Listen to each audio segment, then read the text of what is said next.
आज पुन्हा एकदा माझ्या नवीन ब्लॉग मध्ये तुमच्या सर्वांचं खूप खूप स्वागत। आज आहे श्रावणी पोळा। तर पोळा साजरा करण्यासाठी आम्ही काही गावी गेलेलो नाहीये, आम्ही इथेच आहे। तर हे बाजारामधून आहे ना, मी काल हे बैल आणलेले आहेत, खूप सुंदर बैल आहेत। पण आमच्याकडे हे बैल आणल्यावरती हे सुपामध्येच ठेवले जातात आणि त्यांची पूजाही या सुपामध्येच केली जाते। तर ही पूजा करण्यासाठी ना मी पुरणपोळीचा स्वयंपाक बनवलेला आहे आणि यानंतर आहे ना ही पूजा कशी करतात ते मी तुम्हाला माझ्या ब्लॉगच्या माध्यमातून दाखवणार आहे। अतिशय आनंदात साजरा करतात। आता श्रावणी पोळा साजरा करताना त्यासाठी काय करतात शेतकरी वर्ग, पूर्ण शेतकऱ्यांमध्ये आनंदाचं वातावरण असतं आणि त्या दिवशी बैलांकडून कुठलंही काम करून घेतलं जात नाही। शिवाय बैलांना स्वच्छ धुवून आंघोळ वगैरे घालून पुसून बैलांच्या गळ्यामध्ये एक पट्टा असतो आणि त्याला घुंगरं बांधलेले असतात, म्हणजे त्याला घुंगरमाळ अशी म्हणतात। जे शेतकरी असतील, शेतकरी कुटुंबातील, त्यांना माहिती आहे की घुंगरमाळ म्हणजे कशी असते। त्याला पूर्ण वर्षातून आहे ना एकच दिवस म्हणजे पोळ्याच्या दिवशी एवढे सजवलं जातं ना, ते घुंगरमाळ ते वगैरे एवढं, आणि ते शिंगांना बांधतात, पायाला पण गोंडे बांधतात, गळ्यामध्ये घुंगरमाळ असते त्यांच्या पूर्ण।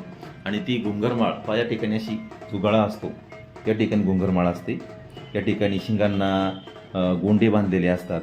शिवाय या ठिकाणी पायाला सुद्धा काही गोंडे बांधलेले असतात। पुरणपोळीचा आहे ना बऱ्यापैकी स्वयंपाक आहे ना माझा उरकलेला आहे। तर मी दाखवते मी काय काय उरकलेलं आहे। या ठिकाणी बघा मी पुरण तयार केलेलं आहे, पीठ पण मळून ठेवलेलं आहे। पोळे लाटण्यासाठी यामध्ये मी कोरडं पीठ ठेवलेलं आहे। पुरणपोळी सोबत खाण्यासाठी दूध तापण्यासाठी ठेवलेलं आहे। या ठिकाणी बघा मी कटाची आमटी सुद्धा बनवलेली आहे, हे बघा। यानंतर मी भात सुद्धा बनवलेला आहे,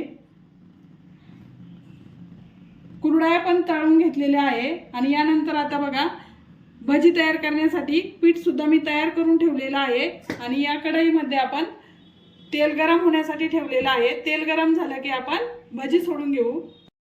आता मी प्रथम पोळी आणि नैवेद्य तयार करून घेते, त्यानंतर आहे ना ही गरम गरम भजी काढून घेते आणि त्यानंतर आपण पूजा करून घेऊ। पोळ्या पण आपल्या बनवून झालेल्या आहेत, त्यानंतर भजी पण काढून झालेली आहे। आता पूजेची पण मांडणी केलेली आहे। आता मी रांगोळी काढते।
बघा बैलांची पूजा आपली करून झालेली आहे। आमच्या गावाकडे अशीच पूजा करतात, त्याच पद्धतीने मी पूजा केलेली आहे, अगदी साध्या आणि सोप्या पद्धतीने।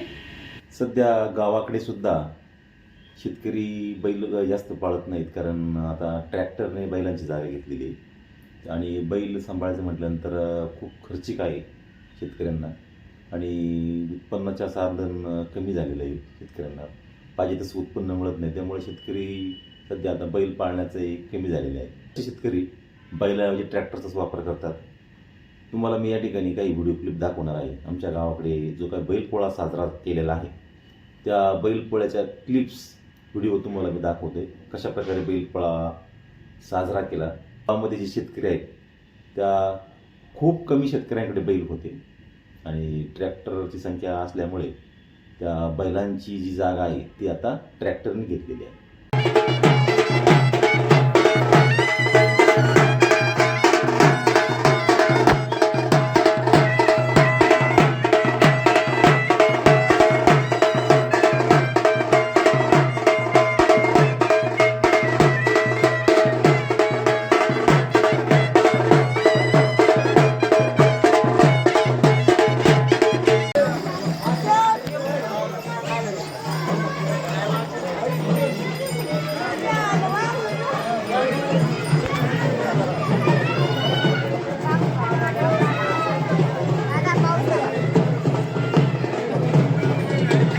झाला पोळा.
ताट आपलं तयार झालेलं आहे. आता आपण दुधामध्ये तूप टाकून घेऊ.